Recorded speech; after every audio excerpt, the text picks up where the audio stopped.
So I started out as an assistant professor in the animal science department, and what I learned very, very quickly is that we are graced with, as you heard Carol say earlier, fantastic world-class faculty, dedicated administrators. But for me, it was the student body who came into my classrooms with enthusiasm and excitement to learn the material. I really was quite surprised. So very happy about the kinds of young friends I was now making at this place. And it just year after year it got better and better, and the students know that I love them. The way I teach, my demeanor, the way I meet with them, my open door policy, this place is all about those students. And they have recognized me a number of times. 7 times I've been selected as an outstanding teacher of the year in this school. Twice I've been asked to address the graduating class at the baccalaureate, most recently last week. And so I've also done okay in my research career. I'm known around the world for some of the work on the reproductive behavioral studies that I do.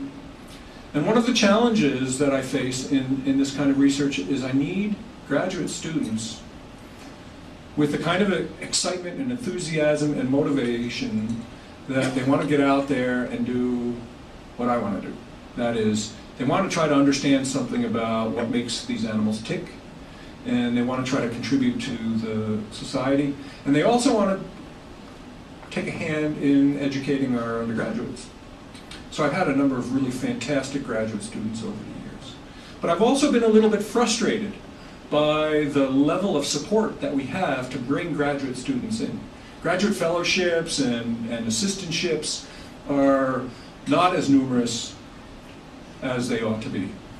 And oftentimes many of the decisions about how many graduate students to fund are not necessarily based on the need to develop our graduate research programs, but rather the need for students for teaching assistants in the classrooms. And that's great, we do need that. But we really need these young research scholars who want to come to this institution, work with this great faculty body to get their advanced degrees and go on to develop their own careers in science. So as Barb and I started to talk about what we want to do as we start looking at other phases in our life, we agreed that providing support for graduate students would be one of our goals, and that's part of the motivation where I decided that our estate, or a portion of our estate, would help establish a graduate program in my field, in animal science, endocrinology. Sadly, I won't see those young folks who will be the beneficiaries, but that's okay, I don't need to. And all of you who understand that full well. It was a very satisfying, I was a little nervous about the decision at first. Once I made the decision, I found it to be very, very satisfying to know that you can have a sustainable, long-lasting impact on this great university.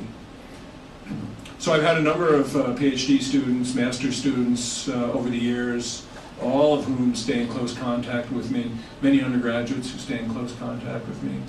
I wanted to share with you a note that I just received from a graduate student who finished her PhD in January. She'll be graduating, she'll be being hooded at our graduate ceremony on Sunday.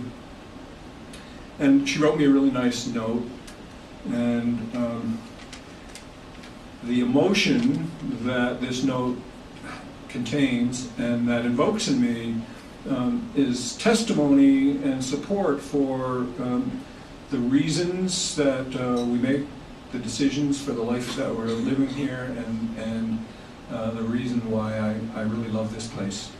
So this is a thank you note from Dr. Christy Longpree, who just finished her PhD. Larry, thank you! Exclamation point. I'm going to be so sad to leave. You have done so much for me as an advisor, mentor, and friend. You had confidence in me when I didn't have any in myself. Your encouragement and support, parenthesis, she says, even through biochemistry, she had a little trouble there, helped me develop confidence in myself. I'm so proud of our work and all that we have done over the years. You have taught me so much, and any future research will be a result of my foundation and the years I spent in your lab. I can only hope to be a successful teacher, researcher, and advisor as you are.